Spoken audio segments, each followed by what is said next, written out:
እንዲህ የሚል ዜና ሰማሁ። ከታጠቁ አካላት ጋር በመታኮስ 6 ሚሊዮን ብር ያተረፈ የአሶሳ ፖሊስ አባል ማበረታቻ እንዲሆነው 10,000 ብር ተሸለመ። ከዚህ በላይ ነቆራ ኬት ነው የሚገኘው? ከዚህ በላይ ማናደጃ ኬት ነው የሚገኘው? አንዳንድ ጊዜ የምናደርጋቸውን ነገሮች ብንተዋቸው ጥሩች ነው። ብንተዋቸው የተሻለ ሪዛልት ያመጣሉ። ቴንኪው በቂ ነው። በቃ ሽልማቱ አያስፈልግም። ባለፈው የአዲስ አበባ ስቴዲየም ዝናብ ዘንቦበት ሐይቅ ሲሆን ያንን መብቴ ለመስጠት ሞሉያ ገዝቶ ሰራተኞችን እየጨመቃችሁ አውጡ ያለ ሰው ቢቶ እኮ ይሻላል። በቃ ለካሜራ አይዳረግም። ለነገሩ እነሱ ከቲያትር ቤት ነይ ብለው አቃቢ ነዋይ ያደረጉ ምክትል ፕሬዝዳንት አድርገው የሾሙ ሰዎች ይሄን አያደርጉም አይባሉም። ቢኮዝ እነሱ ቲያትረኞች ናቸው እንጂ ስለ ስፖርቱ የሚያውቁት ነገር የለም። ይሄ ግን ለምን ሰጠህ ነው? ለምን አተረፍክ ነው? አንዳንዴ ያረከው ነገር ትክክል አይደለም፣ ሁለተኛ እንዳታረግ ያስመስላል። ደጋግ ሰዎች በእንደዚህ አይነት ምክንያቶች፣ በእንደዚህ ቀሽም ሰዎች ምክንያት ይጠፋሉና የምናረጋቸው ነገሮች አንዳንዴ የማይቻል ከሆነ መተው፣ ቴንኪው ብሎ መተው፣ የሚቻል ከሆነ ግን የሚመጥነውን ያረኩት ነገር ትክክል ነው፣ ያረኩት ነገር እንኳን አደረኩ ደግ አደረኩ እንዲልና ያን ነገር እንዲቀጥልበት ለሌሎቹም ራዕይ እንዲሆን ተከታይ እንዲኖረው ማድረግ። አለበለዛ ግን እንደዚህ ደጋግ ሰዎችን እያጣን ነው የምንሄደው።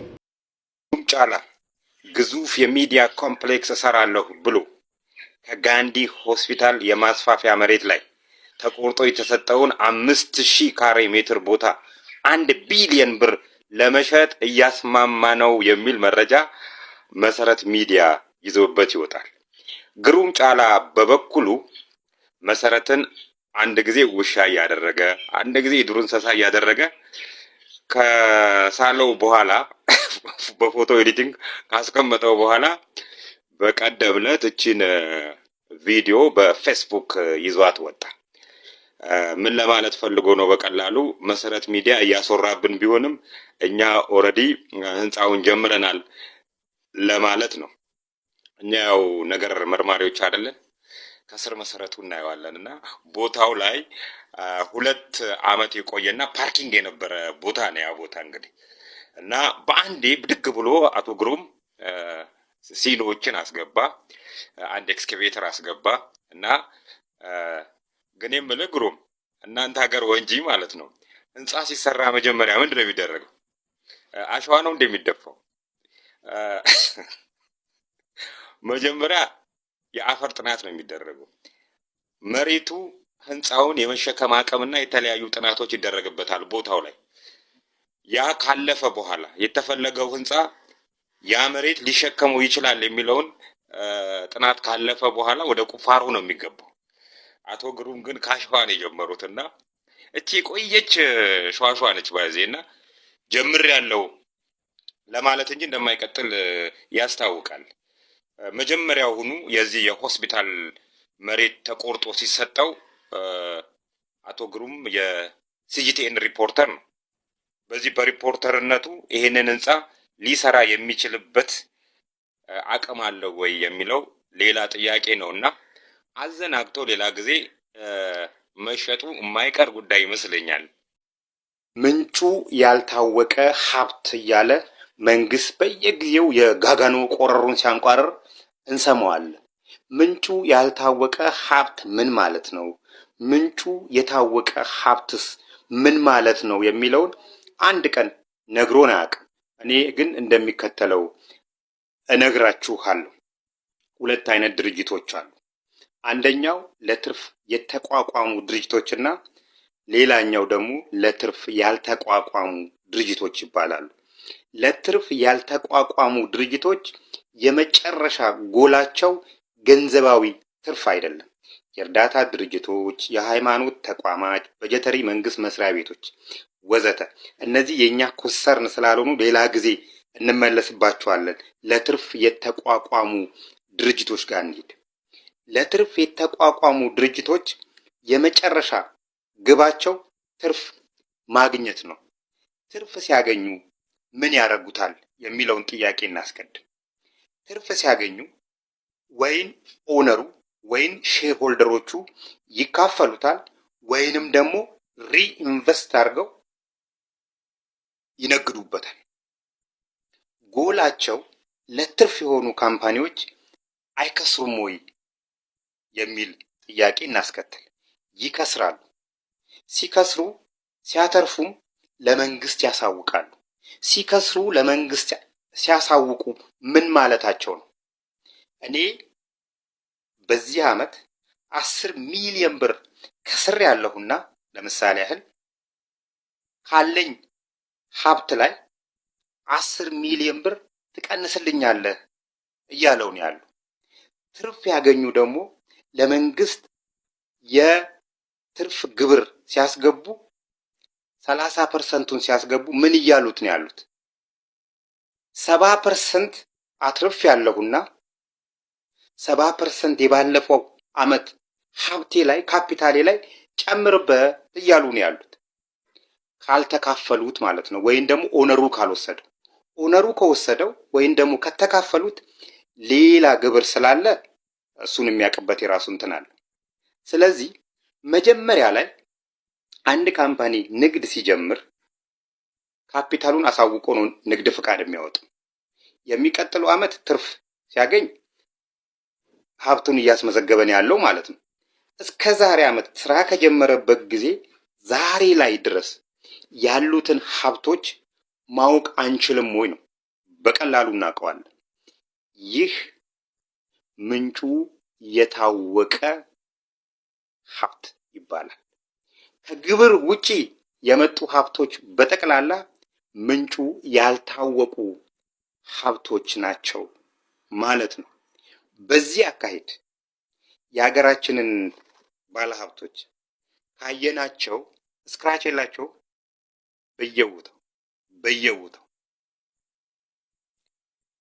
ስለዚህ ለምንድን ነው ታዲያ እንዲህ አጭር ከሆነ መንግስት ለምንድን ነው በዚህ ሲስተም የማይጠቀመው ካልን አይፈልገውም። ቢኮዝ ሁሉም ሲስተም ውስጥ ከገባ ሁሉም የሚታወቅ ከሆነ ሌብነት ይጠፋል ማለት ነው። ሌብነት ከጠፋ ደግሞ ሌቦች ህልውና የላቸውም ማለት ነው። ለዚህ ነው የማይፈልጉት።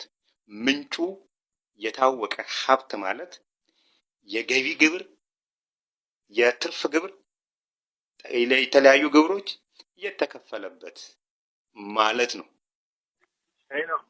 ጤና ይስጥልኝ። አዎንታ በርሲሳ እባላለሁ። ኦኬ። ሰላም ነው? ሰላም፣ እንዴት ነህ? አለሁልህ። ወልደ ጊዮርጊስ ምን እያለኝ ነው ያልከኝ?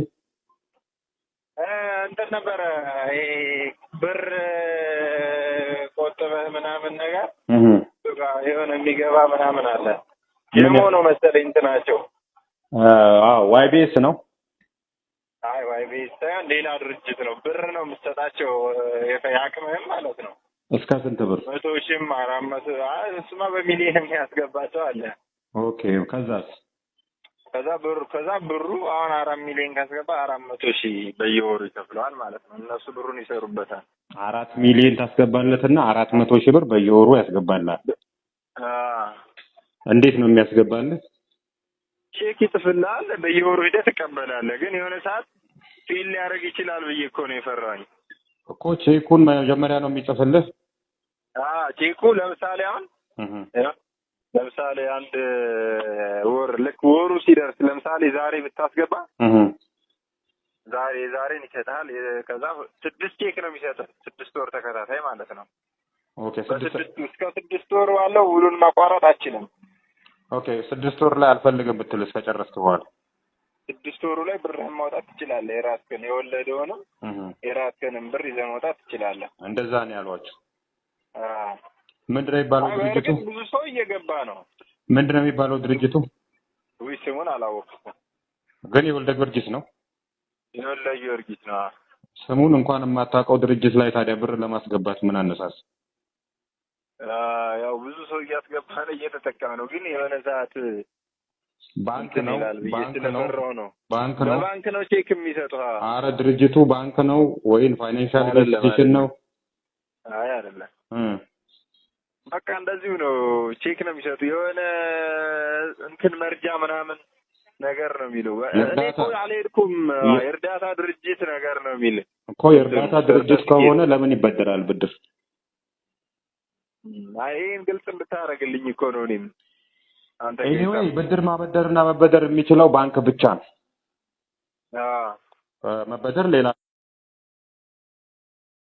አካል ይችላል። ግን ብርም ማበደር የሚችሉት በብሔራዊ ባንክ ፋይናንሻል ኢንስቲትዩሽን ሆኖ የተመዘገቡና በህብረት ስራ ማህበራት ብድርና ቁጠባ ተቋማት ለአባላቶቻቸው የሚያበድሩት ብቻ ነው።